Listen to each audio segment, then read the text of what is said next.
Today I'll be telling you about this chapter. It's called Sources of Water, taught by the best teacher in the world, Kakali Man. Water makes life possible. It is one of the basic constituents of all living beings. Around 70% of our body is made up of water. Sources of water. There are many sources of water on earth: oceans, rain, lakes, ponds, springs, streams, rivers, and more. These water sources are not fit for drinking because they contain a large portion of salt. We know that higher parts of mountains are covered with snow. In summers, when the weather is hot, the ice melts from the mountains and forms rivers and streams. Rain is the main source of water on earth. We get most of our water from rain. This is the purest form of water. Sometimes when it rains, some water goes inside the ground. That water is called underground water. You know what people do to dig the underground water out? Because it's fresh. Underground water is known as fresh water. So people dig wells and tube wells to fetch the water from underground. In villages where people don't have enough money to pay for the electrical motors placed on like wells. Sometimes wells also have motors inside them, like in the bottom, and tube wells have the motors right beside the column. And then for hand pumps in villages, when people don't have money to pay for them for like long time, they use hand pumps. Their water is free. You just have to push the handle and water comes out from the other side. So let's do a short exercise. Match the following. Oceans. It should be the shorter name for it. Salty water, hand pump. Underground water, tube well. Underground water, purified water. Fit for drinking. Evaporation. Now this is the water cycle. Evaporation is the first step. Whenever it's hot in oceans, like on a sunny day, like a very harsh sunny day, evaporation happens everywhere. So the change of water into water vapor due to heating is called evaporation. There are many factors that are connected with evaporation that affect the process of evaporation. I can say that. Okay, water evaporates faster when the weather is windy. You can, what should I say? How to explain it to you? Let's do an experiment. First, take 2 saucers of the same size and fill it. Place them on a table, 2 tables. Turn on the fan. Place one under the fan and one beside the fan, like far away from the fan. You turn on the fan and see what happens after a few minutes. You come back. You see that the bowl placed under the fan has less water because it evaporates. When the weather is windy, like on a cloudy day, you see, whenever you see what should I say? Like you see a little mist. Whenever it's cold and it's windy, you see mist coming out of the oceans. It's really cold. That is called evaporation. It takes place. So we are doing small evaporation, unlike when the weather is windy. So we can replace the clouds, weather is windy, with the fan, and the saucers are the oceans. But when it's far away from the fan, you see that the water has decreased a little bit, but not as much as the other bowl. because the weather was not windy. That means over there the fan was not on. That's why it could not evaporate. Next, water evaporates faster when the temperature is high. You see, I have told you earlier, when the weather is very harsh and it's sunny, there, do one thing. Let's do our activity again. Place another saucer in shade, like maybe in a bus stop or something like that. Maybe like somewhere that has shade, okay?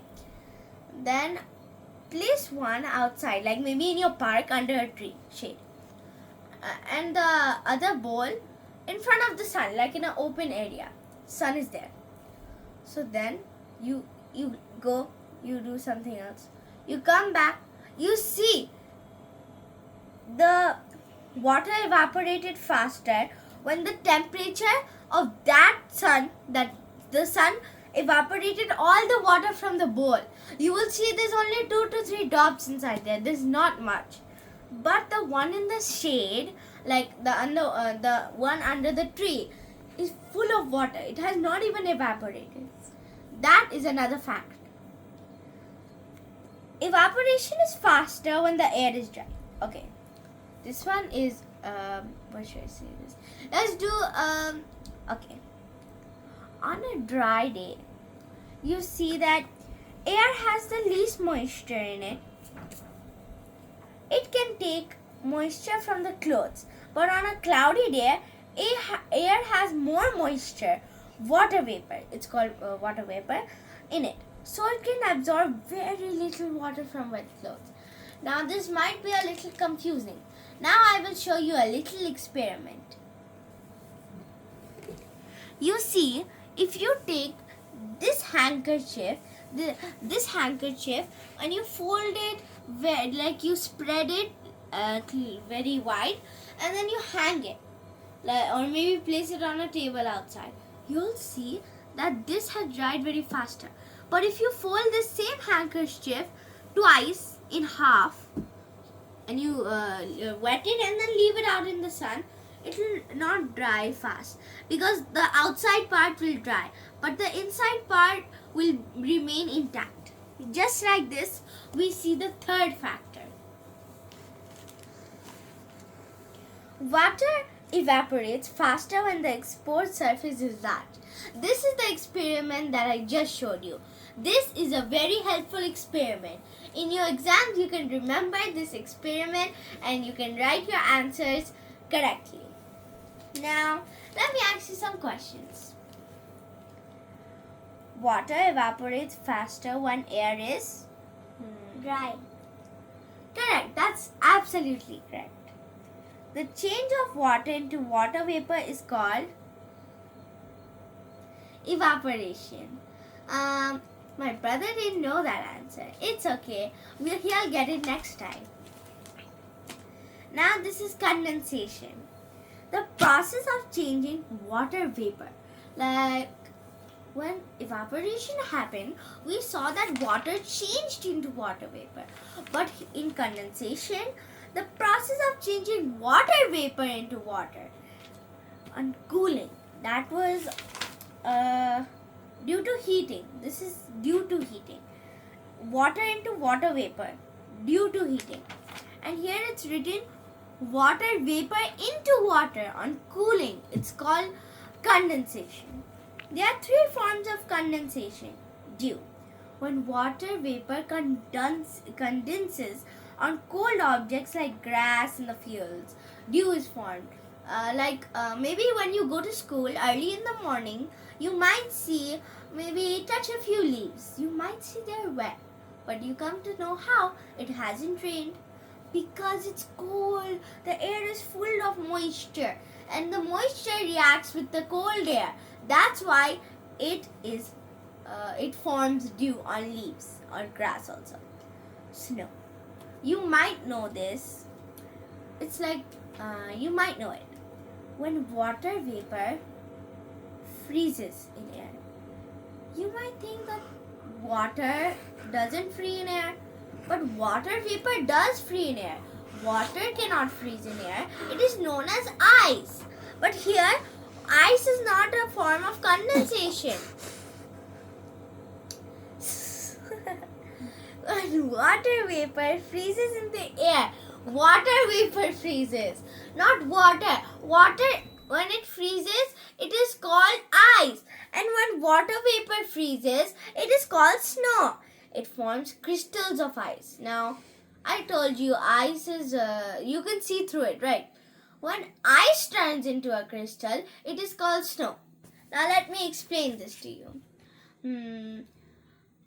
Okay, when you take a glass of water, maybe, keep it in the freezer. Come the next day from school and you see the glass is fully turned into ice. Now you take that ice. Now what if you freeze that ice? That will turn into snow. And when water vapor freezes in the air, naturally it forms crystals of ice.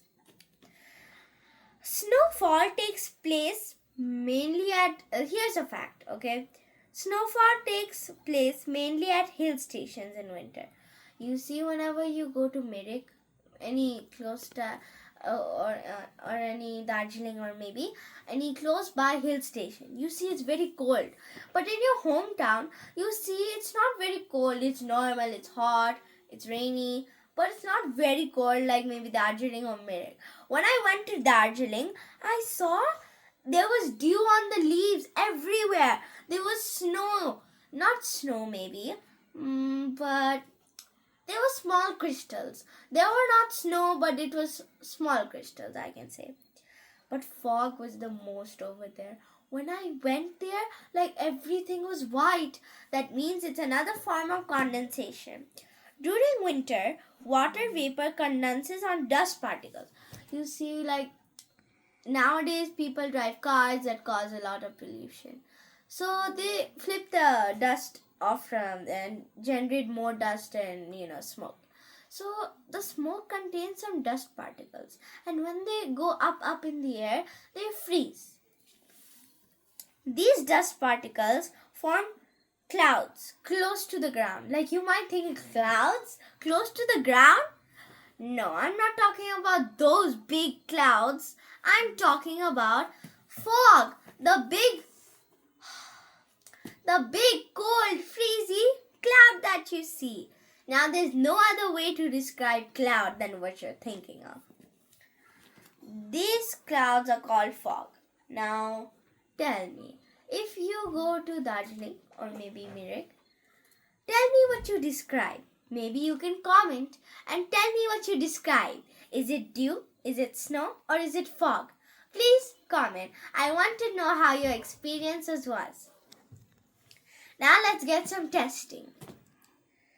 Around -% of our body is made up of water. Now, I have explained it. Yes, the answer is 70. 70% of our body is made up of water. The largest body of water, on Earth are the oceans. Correct. Now, my brother knew this answer. We cannot drink seawater because it is salty. Correct. Snow melts on the mountain to form rivers and streams. Now, I have told you earlier, before, the properties of water. Evaporation. You might need to remember these poems as it is very helpful when you grow up. Maybe your teacher will ask that, okay, let me ask you a question. There are many factors that affect the process of evaporation. When your teacher asks you this question, you have to answer any 1 or 2 or 3 or 4. There are 4 in total. 4 of these. You have to answer this. Otherwise, if you answer anything else, then it's all wrong. This is the answer to the question. Now, anyways, we were on this topic. We know that higher parts of mountains are covered with snow.